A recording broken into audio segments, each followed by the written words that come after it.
After murdering a former coworker, he was tracked down at a cheap motel and put on death row, where detectives suddenly got around to asking him about a whole slew of other suspicious deaths he might have been involved in. Had he been protected as an FBI informant? This is the true crime story of Johnny Martini, the New Jersey kidnapper and serial killer my friend actually knew. Hi friends, I'm Katie, and this is Katie Does Crime. Thank you for joining me for the first time if you're new here, and hello to the usual scoundrels and rapscallions. Please consider subscribing or joining me on Patreon if you'd like to hear more true crime stories. I was out to dinner the other night in Manhattan with a couple of friends when one of them said, "Have I ever told you about my Uncle Johnny, the serial killer?" I wasn't sure if he meant uncle or uncle in the way that Italians mean it, but lo and behold, Uncle Johnny Martini is my friend's uncle's brother-in-law, so still certainly related. He said the thing he remembers most about the family is that Johnny's daughter had the coolest room growing up, with a pinball machine and a soda machine. Aside from, the serial killing, sounds like Uncle Johnny must have been a pretty cool dad. Johnny Martini Sr. was born on July 30th, 1930. He married his teenage sweetheart, Alice Drew, around 1950, and they went on to have 3 girls and a boy. Johnny and Alice moved to Arizona in the 1970s. When we catch up with Martini in November 1988, the 58-year-old had divorced his wife of 39 years to be with his 29-year-old girlfriend. He lived in New Jersey for ages before spending some time in Arizona, but now he was back east, this time in New York City. Here in NYC, he and his girlfriend met up with a friend named Victor Picardi. Johnny Martini claimed that he'd lost his wallet and asked to borrow Mr. Picardi's credit card. And Mr. Picardi handed it over because I guess that's what friends did in 1988. Johnny then took his girlfriend back to New Jersey, where they rented an apartment in the town of Fairview, right across the water from Manhattan. The name they put on the lease was Picardi. Now settled in New Jersey, Johnny met up with another old friend and complained about his lack of money. The friend loaned him $6,000, but said what he should really do to make a quick buck was kidnap 58-year-old Irving Flax, a local warehouse manager and acquaintance of the two. He and Johnny had both been truck drivers for the same company way back when. This friend had been working at Irving Flax's house recently and couldn't help but notice the cash and bank books lying around. One of the bank books showed that Mr. Flax had upwards of $100,000 in an account. And this guy just happened to know that Flax left for work every morning between 9:30 and 10. They made a plan to split the haul. The friend provided the directions for the Flax home, a .32 caliber revolver, and fake driver's licenses for Johnny and his girlfriend. Johnny then bought another .32 caliber revolver because you can never have too many. So on January 23rd, 1989, Johnny and his girlfriend drove to Mr. Flax's house and parked their blue Buick so they could see anyone coming and going. When Mr. Flax walked outside at 9:30 a.m., Johnny strolled up to him, called him by a nickname from their younger days, and asked if the two could grab a coffee. Mr. Flax recognized Johnny enough to say, sure, he'd drive them to a diner. But once in the car, Johnny pulled out his new revolver and let Mr. Flax know he was being kidnapped. Under duress, he drove the two to the Garden State Plaza Mall parking lot in Paramus, New Jersey, where Johnny's girlfriend brought his car.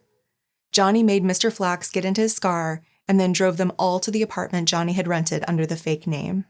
At 10 a.m., they had Mr. Flax call his wife, tell her she needed to stay home, and say that he'd call back in 15 or 20 minutes. He told her everything was fine. Then Johnny and his girlfriend taped his ankles together and bound his wrists with tape and an extension cord. When Mrs. Flax's phone rang 30 minutes later, this time it was Johnny, saying freedom would cost $100,000. He told her not to involve the police, or both Flaxes would end up dead. Then Mr. Flax called and instructed her to hand over the money and not to call the police. But Mrs. Flax was no shrinking flower and immediately called the cops.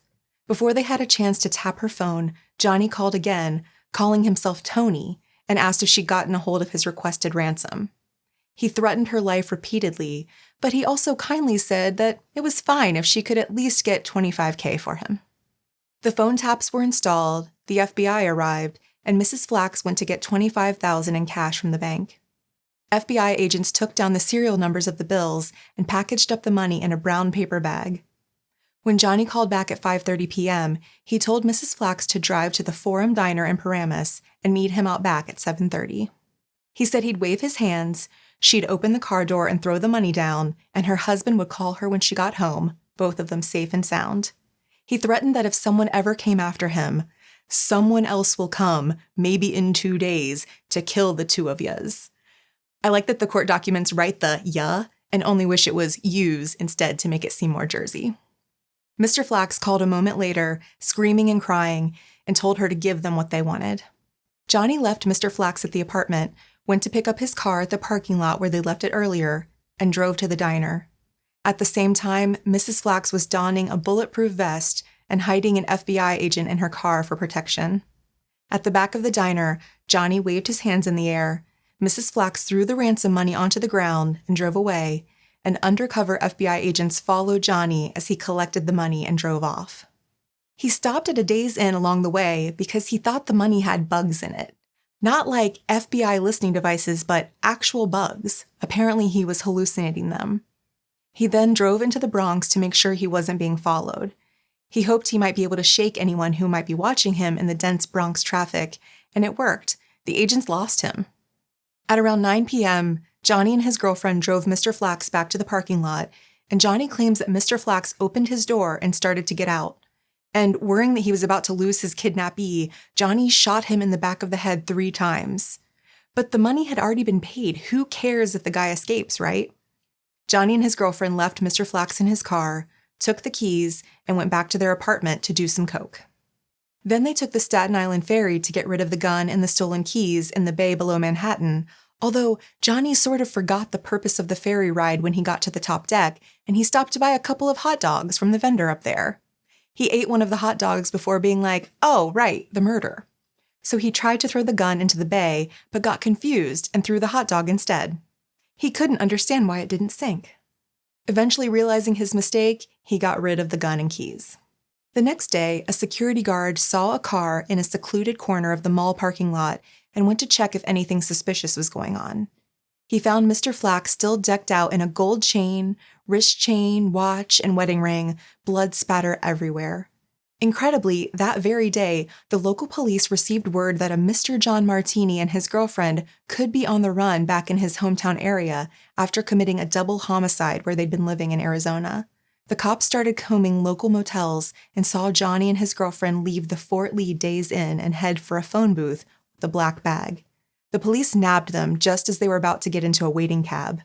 Inside the black bag was over $23,000 with the recorded serial numbers, Victor Picardi's credit card, the fake driver's licenses, and a fully loaded revolver. At the trial, a forensic expert testified that because of the blood spatter on the windows and the way Mr. Flax's wounds looked, there's no way he was trying to escape the car at the time he was shot. Instead, it appeared that Johnny had been directly behind him in the rear passenger seat, the door had been closed, and the shots were fired at close range. There was also Mr. Flax's blood on Johnny's pants, and an acquaintance of Johnny's was able to identify his voice on one of the FBI wiretap tapes. Johnny's defense was that he was addicted to cocaine, and it was all his girlfriend's fault. She was a 19-year-old prostitute and drug addict when he met her, and she'd gotten him into his $500 a day coke habit. His former wife testified that when Johnny started cheating on her with this girlfriend, the drugs had made him a completely changed person, violent and unpredictable. She said he'd overdosed twice during their marriage. A psychiatrist testified that not only did Johnny have a serious drug problem, but he tested high for paranoia and schizophrenia, which explains why he thought there were bugs in the money and why he thought Mr. Flax was running away from the car. Oh, right, and why he threw a hot dog off the side of the Staten Island ferry, thinking it was a gun. Clear mental deficiencies aside, the jury found Johnny guilty on all counts, and he was sentenced to death in December 1990. While he was still on death row in 1995, Johnny couldn't stand the bad prison food and horrible living conditions and asked to be put to death right then and there. But then he chickened out, and his sentence was later commuted to life in prison when New Jersey abolished the death penalty in 2007. Mrs. Flax wrote him a letter after this and said, "God created heaven and hell for a select few, and I know that when you die, that's where you will be going, and I know your soul will be tormented forever and ever." She was glad to be able to get in the last word. Johnny died on September 10, 2009, at age 79 while in prison. The thing is, the Flax murder isn't Johnny Martini's only indiscretion. While he was hanging out on death row, detectives grilled him about some other cases that suddenly seemed especially suspicious. The death of his aunt and uncle in Atlantic City, a woman shot in Philadelphia, a cousin who was found in the trunk of his own car with a bullet to the head in Phoenix, his former son-in-law who was found shot in his own car in New Jersey, and 2 friends who died in Glendale, Arizona. Johnny's aunt and uncle were found stabbed in their apartment in Atlantic City, and he was questioned because he stood to collect $175,000 as the benefactor of her estate. The case remains unsolved. He pleaded guilty to the Glendale, Arizona murders, saying that he did kill Teresa Marie Dempster, a 27-year-old suspected drug dealer, and her friend 42-year-old salesman David Richard Ull, when they were all living in Arizona. Johnny was paranoid that his drug supplier was trying to kill him and went for her first. She and her friend were found dead in a car in a mall parking lot, just like Irving Flax. As for the Philadelphia case, a jury said he was guilty of shooting a 62-year-old woman he was doing business with. Her name was Anna Mary Duval, but she went by Polly. She was a friend of one of Johnny's sisters, and she had flown from Phoenix to Philly to work out a real estate deal with him in October 1977. He owed her $35,000 and didn't want to pay it. So Johnny picked her up from the airport, shot her in the head several times, and disposed of her naked body near the airport. An interesting thing about this case was that this woman's body was so damaged and decomposed that the medical examiner thought she might never be identified. But a sculptor came through the morgue one day for an anatomy studies class, and he was able to imagine with his artist's eye what her face would have looked like. The sculptor made a fiberglass bust, a picture of it was taken, and a flyer was made to see if anyone might recognize her. A local policeman recognized the woman on the flyer as the woman from a missing persons report, and Anna Duval's case went on to be solved. Johnny also managed to bribe a jail guard in 1989 to bring him diamond cutting wire, which he used as a saw on the law library's window bars. He and another inmate planned to escape and kidnap the guard's kid for more ransom money. The other inmate only turned him in when it was revealed that part of the escape plan involved killing one of the guards. Johnny also, and this won't surprise you at all, threatened his own lawyer in one of his cases to the point that the court had to appoint him a new one. The New York Times reports that Johnny was also an FBI informant starting as early as the 1960s, when he was convicted of stealing a load of women's underwear.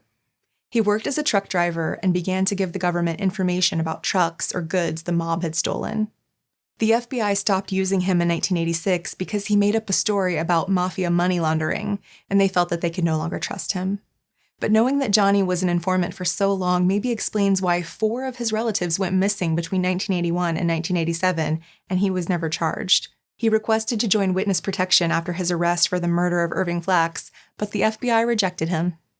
The more I read about Johnny Martini, the more I can't believe I'd never heard of him before. He's one of those people who just seemed to do what he wanted, no remorse, no consideration for anyone but himself. The assistant DA who prosecuted the Philadelphia murder case said, "This was one of the nastiest killers around. If he can help himself by lying, he'll lie. If he can help himself by killing, he'll kill." Thank you for tuning into my YouTube video. I'm just a true crime fan like you are, and I really appreciate you taking a chance on me. Please like this video and subscribe to my channel if you liked spending this time together. I'd be so appreciative. Until next time, I'm Katie, and this has been Katie Does Crime.